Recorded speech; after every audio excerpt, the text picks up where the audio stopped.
আমাদের জনবলের তুলনায় মামলার সংখ্যা অনেক বেশি। তাই প্রতিটি থানায় একজন ম্যাজিস্ট্রেট নিয়োগ করে যে সকল মামলা থানায় ম্যাজিস্ট্রেটের মাধ্যমে সমাধান করা সম্ভব সেই সকল মামলা থানায় ম্যাজিস্ট্রেটের মাধ্যমে সমাধান করে আদালতের চাপ কমিয়ে আনা যায় এবং যে সকল আসামিকে হাজিরা দিতে হয় তারা নিজ নিজ থানায় ম্যাজিস্ট্রেটের কাছে হাজিরা দিয়ে আদালতের চাপ কমিয়ে আনতে পারে। পাশাপাশি গুরুত্বপূর্ণ মামলা যেগুলো ম্যাজিস্ট্রেটের মাধ্যমে সমাধান করা সম্ভব নয় সেগুলোকে কোর্টে জজের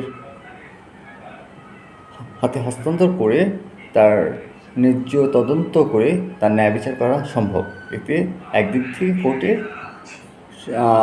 কাজ বা কষ্ট কম হবে এবং অন্যদিকে ম্যাজিস্ট্রেটের কারণে থানা ভিত্তিক মানুষ ন্যায় বিচার লাভ করবে।